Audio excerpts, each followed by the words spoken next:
Good morning. Good morning. It is a wonderful, wonderful day. I am so glad that you have taken the time out to join us here at Dear Life After.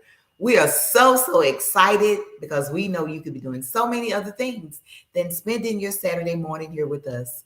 So we really appreciate that. But listen, you still have time to go ahead and invite your friends, tag a friend, tweet a friend, whatever it is you need to do. Go ahead and invite them to join and follow Dear Life After. We have some exciting things going on here. We're just so excited. Are you excited about just life? Just excited to be here on today, right? Yes, absolutely. Absolutely. Listen, today we have this very special guest, and I think all of our guests are special. Uh, but this particular guest is really special. Her story, listen, is just going to touch your heart. And again, we're here. We are life changers. We are change agents. We're impacting life, one life at a time.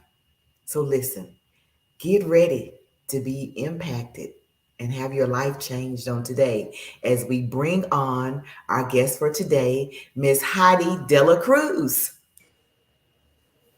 Hi.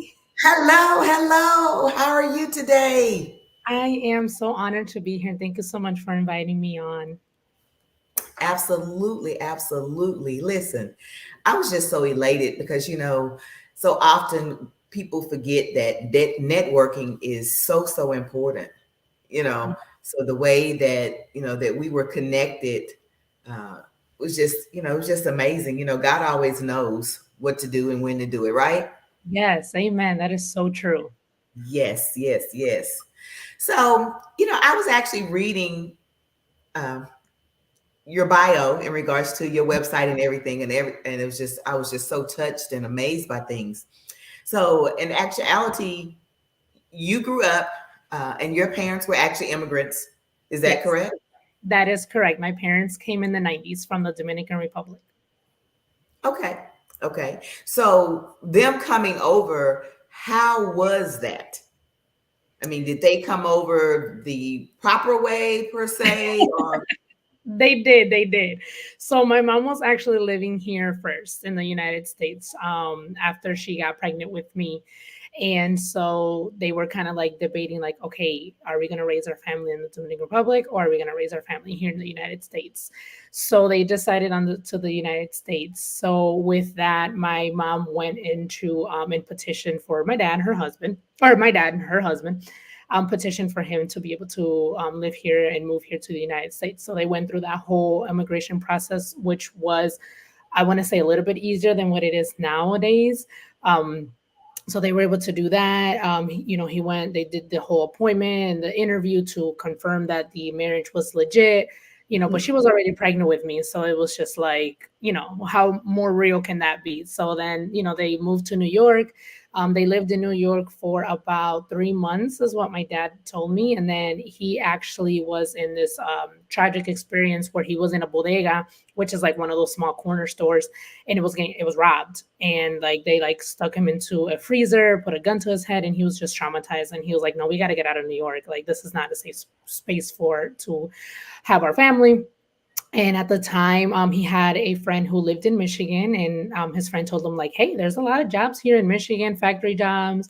Standard of living is good. It's not as expensive as New York." So they ended up moving to Grand Rapids, Michigan, and that's where I was raised. I was raised in Grand Rapids. I lived there until I was about 20, 21, and then I moved to Florida. So I'm now here in Florida. My whole family is here now, and that's where I am now. okay. Also, when I was reading your bio, it kind of so you were more raised with your dad. You kind of lived with your Yes. dad Yep. more so So my than parents eventually ended up divorcing when I think I was 6. And so when they divorced, my mom moved to Florida first. So I raised with my dad in Michigan. He got remarried when I was about 10 or 11. So it was my dad, my stepmom, and I until, they had kids of their own within their marriage. So yeah, so I grew up with my dad and my stepmom. Okay, so you were raised with your dad and your stepmom. Yeah. So being raised with your dad and your stepmom, how did that affect your relationship with your mom? Like, did you see her often?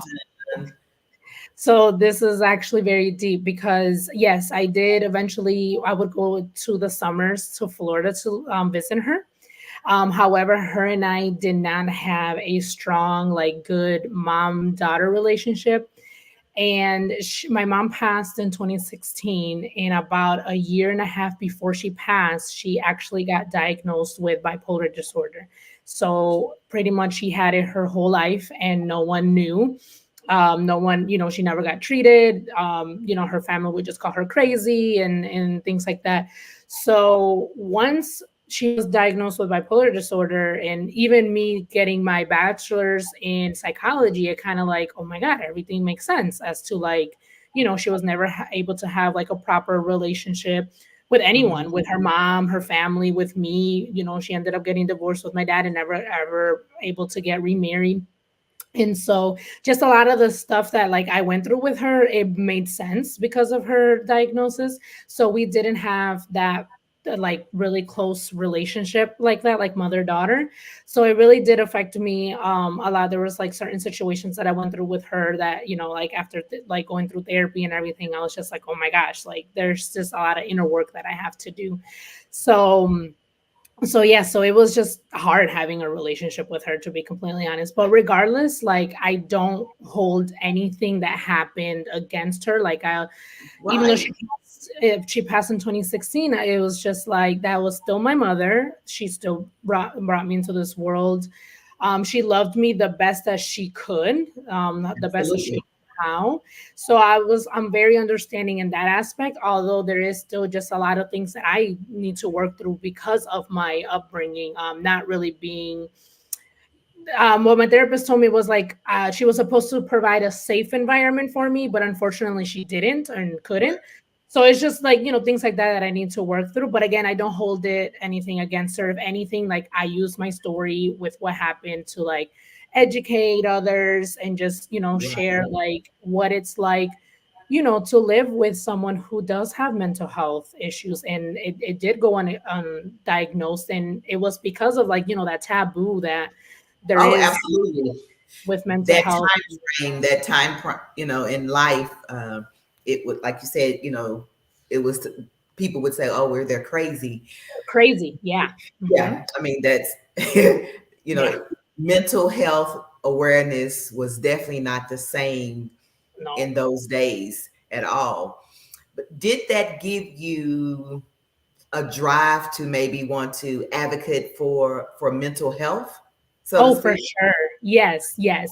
And I started therapy, because I know this is dear life after. And so I started therapy after my mom passed, and then after I went through a divorce is when I really started to do therapy, because I was like, okay, this is a lot of stuff that has happened, like back to back. So it's just like, I feel like, I need to talk to somebody about this and work through it.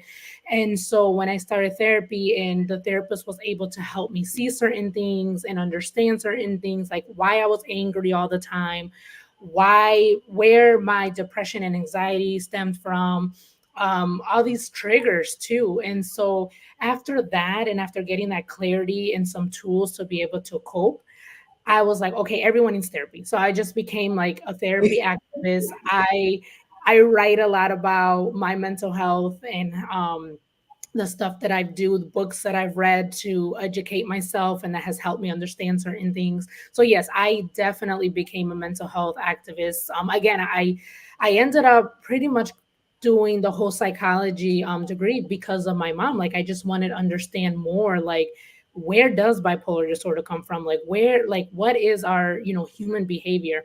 I didn't fully, went that route to become a mental health counselor, but it was still just interesting to learn about that. So yeah, I full heartedly am a mental health advocate. Therapy has helped me so much. So I feel like everyone can benefit from therapy. Yeah, and I think that's great, to honor her memory, by, for one, getting the help that you Yeah. need, to move on in life, as well as being able to, help others, because I think that's what's so important, is that we go back and that we're able to touch others with the experiences that we've had in our lives. I Yeah. think that makes a big, big, big, big difference. Yeah. And you are also, from having conversations with you, you're also a Christian, correct? I am. I am. I've always been a believer. I didn't grow up going to church consistently. It was always like every once in a while and things like that. But God was always talked about in our house, so I always knew, about God, about Jesus. So I was always a believer. Again, just after going through so much with my mom and then the divorce, being in a toxic marriage, I really was like, okay, I really need to turn my life around. So that was around the same time that I started therapy, but then I also started to get closer to God. So I had been invited to a church that was actually like 15 minutes from my house, and I went to go try it, and I was like, okay, I like how they do things. So one year I was just like, it was like a new year, and I was like, you know what, like I want to commit to like fully going to church, being involved, getting into small groups that they had at the time, to just like really learn more about God, learn more about myself. And that really really helped me, just get a solid relationship with God, and just have him be there, like when I was working through all this stuff, after everything that had happened. So I also talk about that, just how like even going to small groups and just like them teaching me, how to read the word and then pray and then worship, like that really, really helped with my relationship with God. So like when anything would come up, I would run to God first, instead of like, trying to figure things out on my own, and just have God be my anchor. That, yeah, that makes a big difference when we have that faith in knowing that, okay, well, listen, I'm not in this by myself. Yeah. He already knows that, I was going to be here at this moment. And so having that foundation, so to speak, Yeah, makes, for sure. makes a difference, because like, how did that trigger you into the advocacy for the mental health, which also, was it your marriage ending? Because are you newly married? Is that correct? Yeah, we've been married almost 3 years, my new husband and I. Yeah. Okay. And so how did that, what role did that play in getting you to be advocacy as well for immigrants in regards to that? So yeah, so knowing how like I was able to use therapy and then also just like prayer and everything, like because sometimes it feels like in the church it's like you can only do like one or the other, or like, oh, you don't need therapy because all you need is God. And it's like, well, the way that it helped me, it was like both. Like I was able That's to use right. both. Yeah. Together. So it Yes. ties together. And the therapist that I would seek out, I would specifically say like Christian based. Like I want to, and like they would provide, the therapist would provide, Bible verses for me, and told me like, okay, I'm going to pray for you, because we know that prayer is powerful. So it's like, wow, this Yes. person is helping me with my mental health, but then they're also praying for me. Like they're also integrating my faith into healing, into the healing. Yes. So, in regards to doing all, getting closer to God and doing the therapy, I actually started praying for my future husband. And I mean, it wasn't right away, because I honestly thought that, like, oh my gosh, I just got out of this toxic marriage. I was like in this, like, I don't know if marriage is for me. Like, I'm just probably going to be single with my daughter forever. But I did start praying for my future husband, and exactly like what I wanted, what I was looking for. And I wanted a man of faith. I wanted a man who had a relationship with God. I was very, very specific. And I wasn't looking at the time. I was just praying, like, okay, God, whenever you want to send him. And so eventually my now husband came into my life, and, I was able to open up to him about everything that had happened. So he knows my whole past. He knows everything that I've been through, and he's been so understanding and so compassionate. And whenever I'm like, okay, I think I need to start therapy again, because I've been going on and off, and he's like, Okay. okay, go for it. Like he's just, so supportive. So once I was able to like heal and move on from the toxicity, and then meeting my now husband, he's really been a rock. Like he's really been so encouraging and so supportive.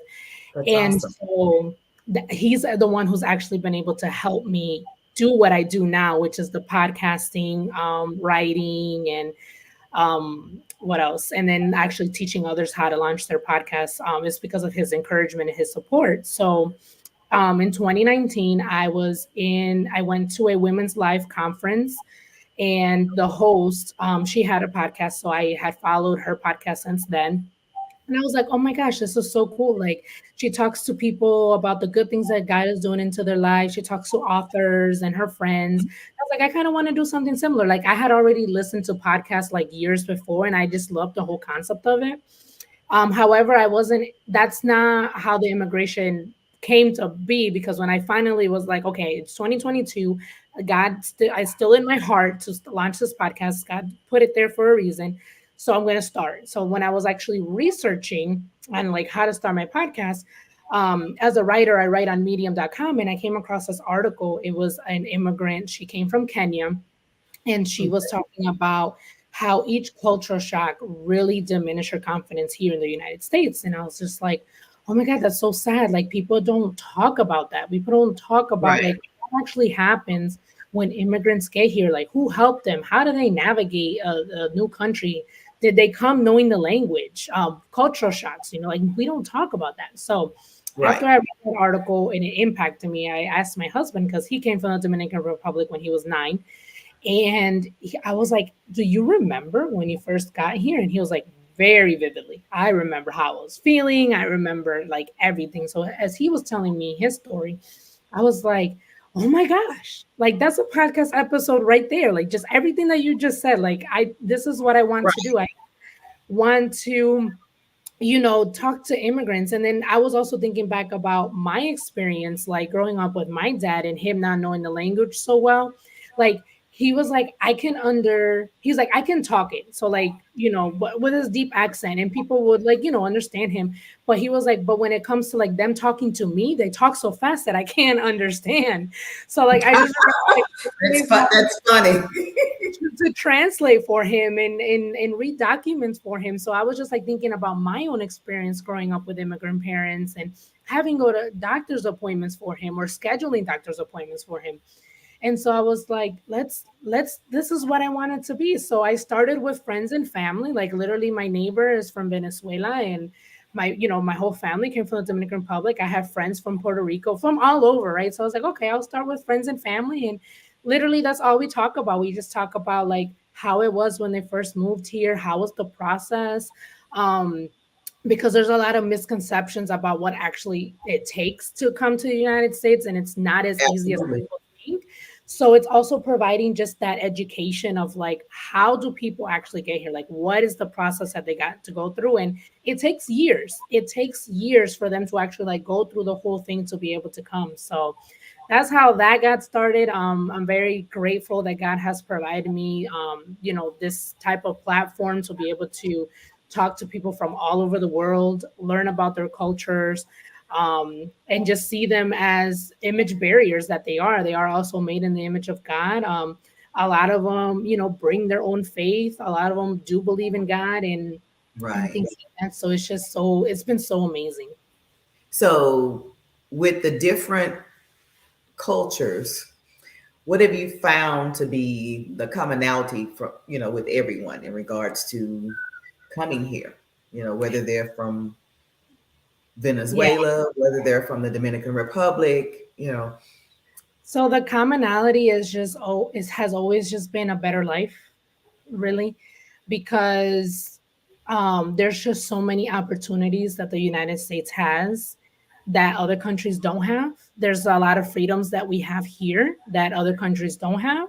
So, for example, one thing that really stood out to me was I had a guest from Ethiopia, and she Mhm. explained how in high school, like their last year of high school, they have to take a test, and then from that test they figure out what subject they're strong in, and whatever subject they're strong in, the government chooses their career path for them.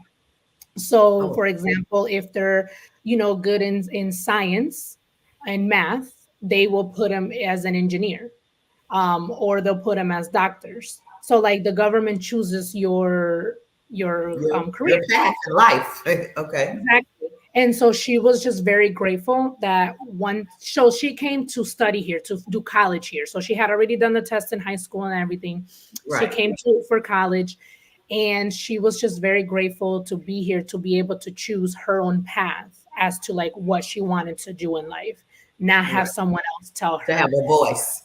Exactly. So there's just little things like that that we don't know from other cultures or other countries. That is just a freedom here that we have. Like, we don't have the government telling us like what our career path. We have millions of choices that we can do, That's right. and we can change. Right? We can do Absolutely. be a teacher for 20 years and then decide, hey, like I don't want to be a teacher anymore. I want to write. And so you can become a writer after 20 years of teaching. And we have that freedom that a lot of, some different other countries do not have. Right. So I know you talked about your husband remembering, what it was like for him. Like, Yeah. how did that impact, you wanting to advocate as well, for the situation of immigrants as well. Yeah, definitely. So just him again, he came when he was 9, and just hearing how vividly he could remember things, like he remembered his first meal. They came from the Dominican Republic to New York. So he was like remembering like, where are the trees? Why aren't there any trees? And like just thinking like the buildings were so tall, the roads were so clean and so wide as well. And so like just hearing him about that, it was just like, unfortunately, right now, immigration just has such a negative light with everything going on. And so I was like, I say that the mission of my podcast is to change the narrative, to change the narrative of immigration to a more compassionate and empathetic approach. So I like to say a Jesus approach, because unfortunately, it is shown in a negative light. But we need to, the Bible talks a lot about how we should treat the vulnerable, right? And it talks about how we Hmm. should treat the orphans, the foreigners, the poor, just like, Absolutely. the vulnerable. And so it talks a lot about immigration. And so that's really what brought me to that, from my faith, from my family's experience, from my husband's experience. And yeah, so it's just like educating. I'm not trying to find a solution for the mess, because the immigration system here is very, very complex and it's not perfect. It needs to be fixed. But I'm not here to provide a solution for the mess. What I'm here is just to share these stories that are not that are not shared, the voices that are not really heard, um, and to just, yeah, just to provide education. So like, listen, let's talk to people who have actually been through it. Let's figure out, okay, why are they coming? Where do they come from? What is going on in their country that is driving these people to find a better life? Because a lot of my guests also Hmm. didn't want to come. It was just, my gosh, my life right now in my country is so bad. Like, I don't have clean water, I don't have access to healthcare, I don't have certain things that we have here that makes it hard. That's powerful because you Yeah. say that a lot of them don't want to come, like they don't want to No, leave, but no. it's like they don't have a choice almost in Yeah, order to get a yeah. better life. Yes, exactly. So a lot of them don't want to come. A lot of them do come as kids. So that choice is made for them. Their Right. parents made that hard decision. But again, it's not like they wake up one day and it's like, oh, I'm going to move my whole life to the country that I don't even know the language. It's a decision that it takes years to actually come and be like, okay, I'm going to leave everything behind. I'm going to leave my culture. I'm going to leave my language. I'm going to leave my food. I'm going to leave my family, because a lot of times they'll come by themselves, depending on how old, if they come as an adult or not. So I specifically remember I was at a networking event, and it was a daughter and a mother that they went to the networking event, and the daughter was talking to me about being on the podcast, and I was like, oh my god, I would love to interview you and your mom.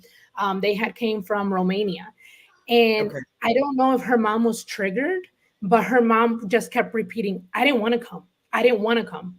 And like that's what she just kept repeating. She was like, if it was up to me, I would still be in at home.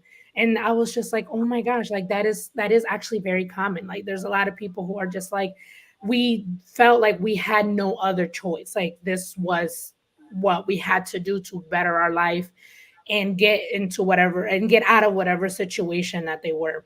A lot of people also come for education, right? Or for Right? higher education, just because there's Absolutely. so many prestigious universities here. There's so many, just that a lot of other countries don't have the access again to education like we do Mhm. here. So a lot of people do come for education. The plan is that they're going to come study here and then go back to their country, but they end up finding jobs and job sponsors them, or they end up finding a person that, their spouse, and their spouse sponsors them and they end up staying. So it's like, they come with one plan, like, okay, I'm gonna get an education and go back to my home country. But then once they're Right. here, the plans change. And that's life. Life happens, right? Right. Absolutely. So, how many of your guests that come have actually like went through the process, so to speak, or the ones that who haven't went through the process? Like, do you have resources for the ones that okay, they came over as they would say illegal? So, do you have resources for people to assist them that you direct them to that can help them so that they're able to get in, start the proper process? How does that work? So I have spoken with attorneys. Some attorneys have come onto the show. Some of them have been immigrants themselves. So like they went through the whole process, and because of them going through the process is because that's the reason why they become immigration attorneys to help others. Hmm. So a lot of my guests have not recently come. They've come like years before. So the process has changed. It's not the same as it was like when they came. So there was one immigration attorney. Her episode is not published yet. It will be published in January 2024. But Okay. her mom was already here from Mexico. And so her mom like established herself here. And then she sent for her and her brother through the border. And so yeah, so they went through the whole process of coming through the border. She was able to get her papers fixed. She was able to get a sponsor to get her papers fixed, and then now she's an immigration attorney herself to help people through the process. So I do have different attorneys that people can contact in regards to that, but I haven't had the chance to interview someone who's actually going through the process yet. So if whether they came legally or illegally, I don't really ask that. I just ask for them Okay. to just share whatever they're comfortable with, share their journey of like, what the reasons why they came. I've had people share like specific details of like the whole process and things like that. So again, because immigration can be a touchy subject, and I just want people to make sure that they're comfortable sharing something very vulnerable. I Right. just have to share whatever they're comfortable with. But normally the ones that I have interviewed, if they did come illegally, they have had the chance to be able to fix their status and things like that. I've interviewed, I believe, two people who are DACA recipients, which is what the Obama administration had put as a temporary protection, which Hmm. unfortunately hasn't been able to be fixed. So they talked about that process of like they came illegal with their parents as children, and so that again that choice was made for them. And so now with the temporary status, they're able to get driver's license, they're able to get a social security number, so they can work and things like that. And just hearing how a social security number and a driver's license has impacted their life, and how literally like how grateful and thankful for they were for just like those two pieces of papers, like, but it Right. really literally changed their life. So it's just it's just very touching to hear about that, because again, it wasn't even a choice that they made, it was a choice that was made for them because their parents felt that it was worth the risk of Yes, being here absolutely. undocumented to better a life for their children and themselves, right? So again, it's very very complex, it's very very messy, but these are very very touching stories. And um policies and laws, especially in immigration, change a lot. Which is one of the things that I learned when I talked to one of the first attorneys that I talked to. He Okay. explained how you because The cases take years to go through the system because of the Right. backlog.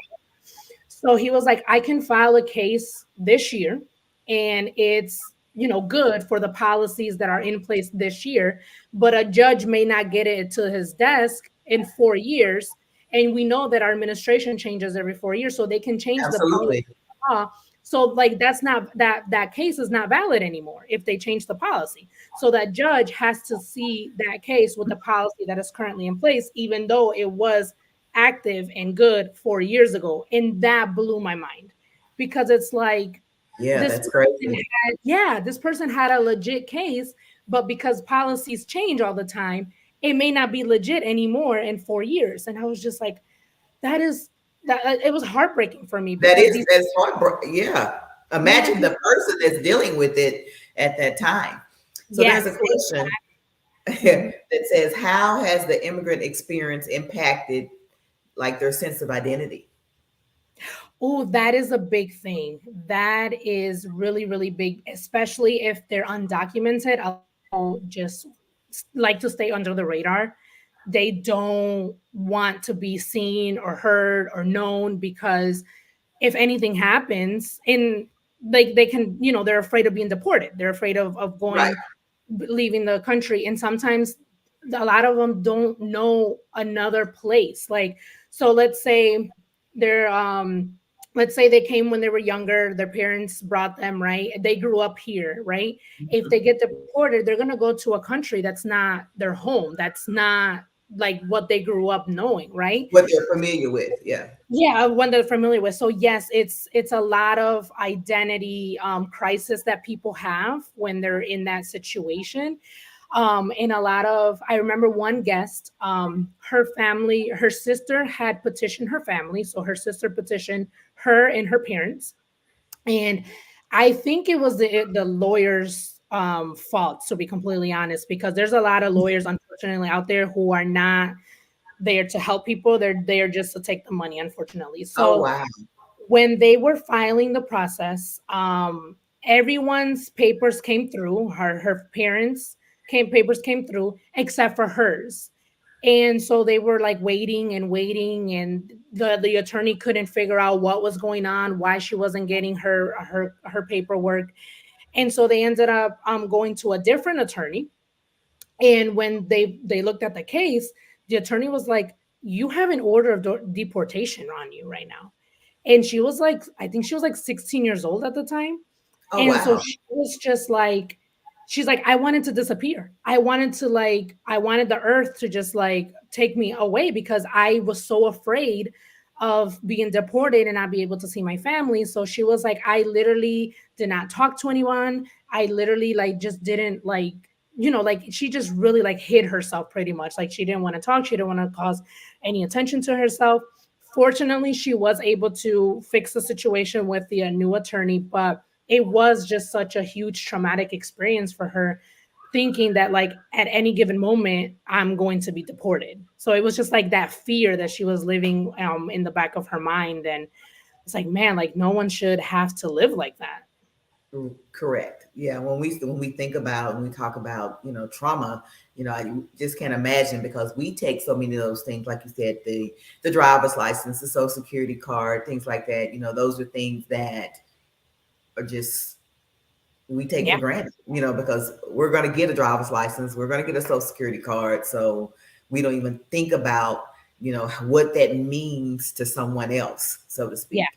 Yeah. Because it's just something that we feel like that we're owed, so to speak, in Yeah. this country, you Yeah. know. Yeah. So yeah. So he says, how do they balance maintaining their cultural identity while integrating into American society? So that is a really good question because I can't remember where this poll was from, but like they had asked Americans like how they felt about all these people coming and things like that. And one of the biggest fears was like, are they going to adapt to our American culture, or are like they're going to try to like keep their own culture, and like what is that going to look like for the United States moving forward, right? When all these Mhm. people from different cultures are coming. And Absolutely. honestly, um immigrants are more adaptable to the American culture than what people think. So like they try to keep, they try to keep their own, sometimes their own traditions and their own cultures and customs, but there's certain things that you just have to adapt once you live to a new country. For example, the language, right? Like Mhm. although the United States doesn't have an official language, we know that the primary language that we speak here is English. So in order to be able to navigate or do anything pretty much, like you have to be able to learn English. So they do adapt a lot to the American culture, but they also try to keep their own sometimes customs and traditions. So for example, for my family, um, the Dominican Republic doesn't do Thanksgiving, right? That's an American holiday. Okay. However, as we lived here, we adapt and we do celebrate Thanksgiving and we gather together as a family and we eat turkey and but we also like our food. We also like keep our Dominican food, right? We also do the Okay. rice and things like that. However, when it comes to Christmas, in the United States, Christmas is on the 25th, right? But for Right. us, we actually celebrate on the 24th. We celebrate on Christmas Eve. So that's when we have our big family gathering and our dinner and Okay. things like that. So that's something that we've kept as our tradition, but we've adapted, the Thanksgiving stuff and things like that. So just a little bit of like that. And then even I growing up with immigrant parents, there was also that identity tug with me too. It's like I was too Dominican for my friends, but then too American for my family when I would go visit and things like that. So yeah, immigrants are very, very adaptable, and they do integrate certain things from the American culture, but they do also keep, their own tradition as well.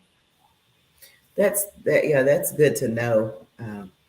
So when you have the interviews with the people, or do you offer any services? When I say offer services, resources for the mental uh, awareness part piece of it, because we know that it is a traumatic experience and Yeah. things like that. So are you connecting them with someone for that in regards to that? Or that's just not, you're not advocating for that part of it. You're just letting them share their stories so that people can understand and be more aware. But you're not getting that deep into it, diving into it in that. Yeah, the second part. So I don't provide that resource, but that is actually a really good idea. What I do is just, yeah, just give them the platform to be able to share their story, to educate, and just provide that safe space for them to be able to share. A lot of them are business owners and entrepreneurs. So Okay. I provide them the chance to how they got into the business and what services they provide. So in case Mhm. any of my audience is interested in reaching out to them to work with them, then they have that opportunity. So I do that part. Okay, so when you say that they are, a lot of them are entrepreneurs, Mhm. so is it easier for them to come and to be able to, let's say, obtain funding and things like that to come over here and be an entrepreneur than No, it it's not. is for someone like myself?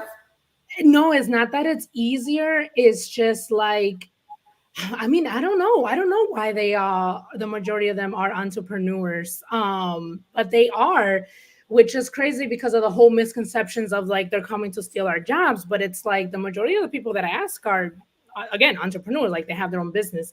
So I don't. It's not necessarily that there's funding or that it's easier for them. I just think that is because of the opportunities to be able to start a business here. That is not the same in their home country, as to why they are, business owners and entrepreneurs. I think that's the key of it, is like the opportunity to be able to Hmm. launch their business in regards to not having that opportunity or not being as accessible in their country than what it is in the United States. Okay, okay, okay. So do they encounter stereotypes? Like say for So I'm sorry, go go ahead. ahead. No, go ahead. So some of them have talked about stereotypes that they've gone through and racist remarks and things like that. They have talked about that. I don't ask, but if it comes up, then they share, because unfortunately, being a minority, it happens.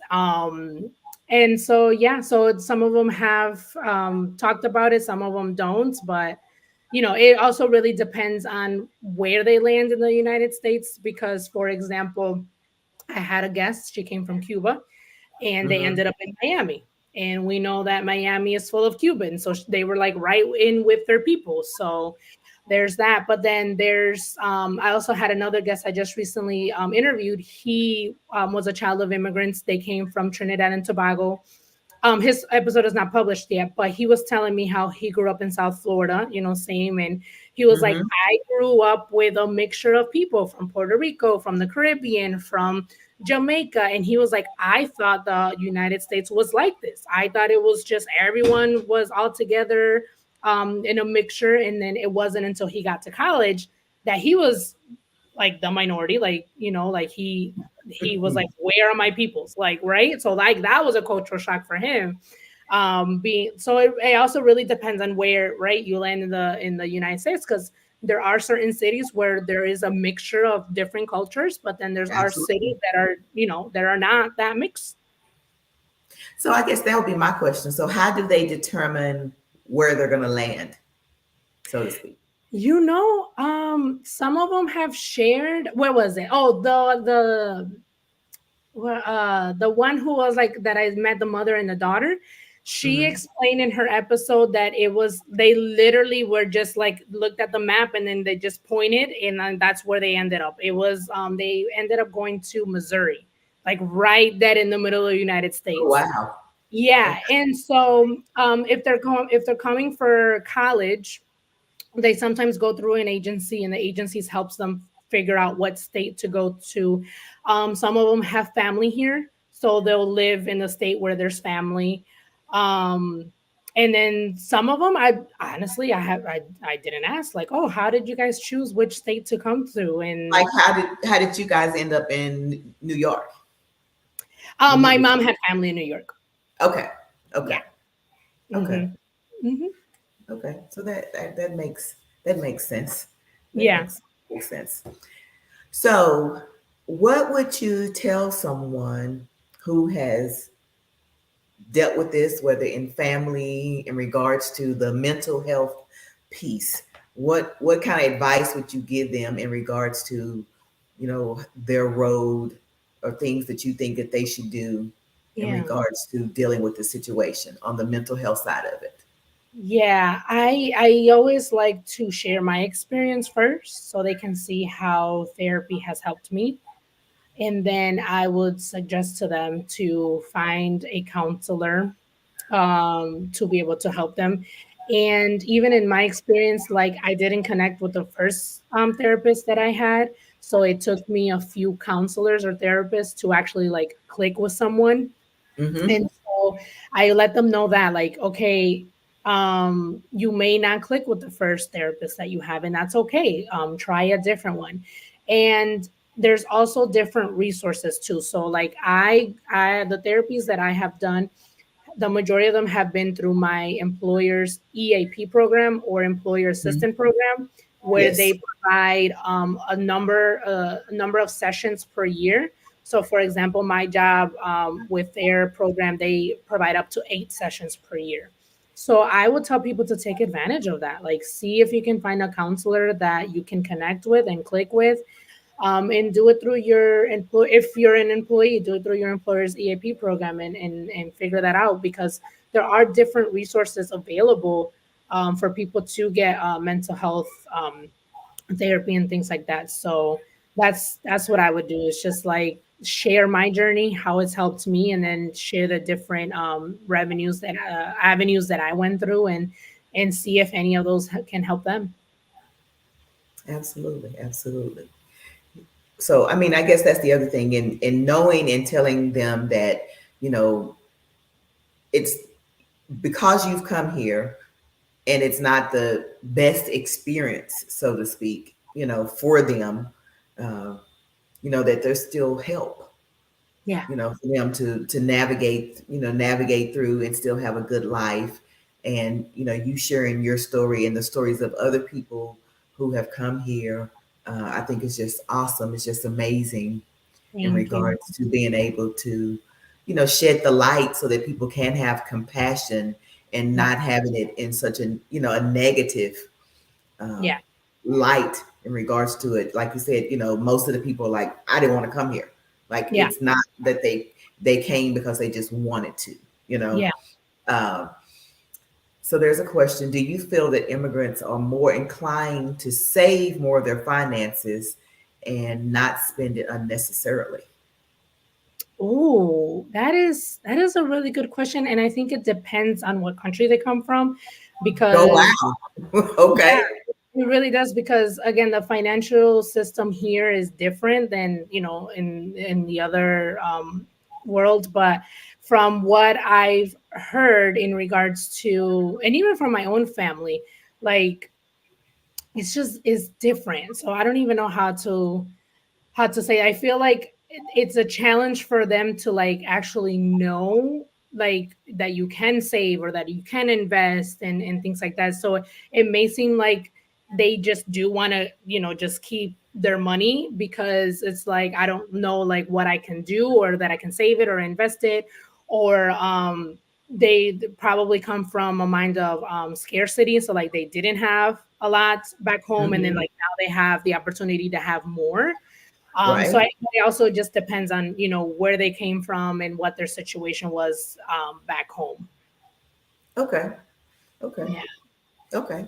Yeah. So are those other, because all these wonderful, great questions that just have you Mhm. thinking about, oh my Yeah. goodness.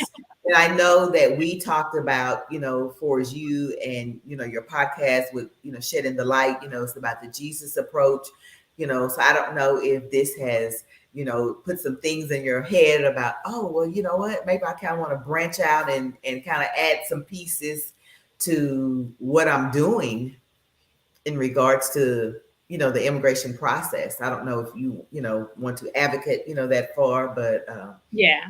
Yeah. I think it's I definitely do something. know. I did interview one immigration attorney. She works for a nonprofit, but then she also has her own side business where she actually helps immigrants specifically with their finances. And so she provides education Okay. for them and letting them know, like, hey, you can invest, you can do this and that. Like, you don't have to just keep your money in a savings account and things like that. And the reason why she started advocating for that is like when she sponsored her husband from Ecuador, they went through like a lot of financial struggles, and they didn't even Okay. know what they were able to do. So now she provides that education for immigrants. So that's another resource that I can provide. I can't remember what episode number it was, but she is an immigration attorney, and she had traveled to Egypt. So she talked about like her experience of Okay. working with their immigration services. And then if anyone is wanting to get like more education about immigration and how it can be viewed in a biblical perspective, there is Okay. an amazing organization called Women of Welcome. You can find them on Facebook, you can find them on Instagram with that name, Women of Welcome. And what they do is that they do advocate for immigration reform, and they educate. And so like they go to the border a few times a year to see what's going on and just provide that education of what is actually happening down there. Okay. And they also have Bible studies for free available, and they just have a lot of resources in regards to education for immigration. I interviewed the director. Her name is Bree.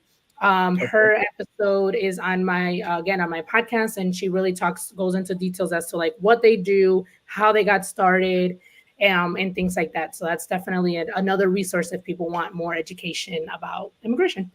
Okay, that's awesome. So we're going to do this one last question. It says, how do you approach new relationships or the idea of remarriage after going through a divorce and focusing on mental health recovery? That was hard, because again, after going through what I went through in my previous marriage, I was like, okay, marriage is not for me. I'm probably going to be single for so long or for the rest of my life. And I was not looking for a partner at the time when my husband came into my life. I was just praying and just working on myself, going to therapy. And again, I was praying for my future husband. I was like, okay, God, if marriage is in my life, like this is what I want from my husband. And again, I wasn't actively looking, I wasn't actively dating or any of that. I just left it in God's hands completely. And he provided. And when I realized that he was someone who was compassionate and understanding, I was able, that also helped with my healing journey, and was like, oh my gosh, like there is a man out there who respects me, who values me, who loves me, who is not going to hurt me intentionally, who is actually pursuing God with me and praying with me Mhm. and doing devotions with me, and things like that. So it was a breath of fresh air. But again, I just left it all up to God. I left it in his hands. I prayed about it, but I wasn't actively looking. It was just fully trusting God in that. Absolutely. Because it says, he that finds a wife finds a good thing. Yeah. Amen. Yeah. Yes. Yes. Yes. Absolutely. Absolutely. Yes. I just want to thank you again so much for accepting the invitation to come on and to share your journey with us here, Dear Life After. Uh, if someone wants to get in contact with you, we do have the information running across the screen. You can email Heidi at HeidiDelacruz.com. Her website is HeidiDelacruz.com. Um, we were just so elated to have you to share this with us. And we hope that in some way, again, that it has impacted someone's life. And if that means that it's only impacted one person's life, we have still done what God has called us to do here at Dear Life After. So we're going to go now and give you our commercials, our upcoming things for the week. So in case you forgot about what we have going on here at the Lonnie B and Company Network, we don't want you to forget about that at all, because we have some exciting things that go on all week on the network. So on Sundays, we have Motivation Moments with Greg Bloomfield. Greg is on at 7 p.m. Central Standard Time. And listen, if you want to be inspired, be motivated, hey, come on and visit with Greg on Sundays, okay? And you can also catch Greg here at Dear Life After on next Saturday. He is going to be our special guest, so you do not want to miss Greg, okay? Listen, you don't want to miss Greg. Listen. So don't forget that. Then Monday through Thursday, we have morning tea with Lonnie B at 8 a.m. Central Standard Time. Listen, start your day off with a devotional. You can't ever go wrong with starting the day off with the word. So don't forget to join her Monday through Thursday at 8 a.m. Central Standard Time. And then on the second and fourth Monday, we have Blue Ministries podcast at 7 p.m. Central Standard Time. You don't want to miss that. Listen, it is going to be exciting. We're so excited about them coming on, okay? It's believers loving upon everyone. You don't want to miss that. And then every second and fourth Friday at 8 a.m. Central Standard Time, we have the repairs with the host, Manny Cush. You don't want to miss it. Listen, those guys get off into it. It be, listen, you just can't handle it. And then on the third Friday, we have morning Bible study with Manny Cush at 8 a.m. Central Standard Time. So listen, we are change agents at Lonnie B and Company Network. We are changing lives one life at a time, because that's what we're called to do. So again, we appreciate you joining us.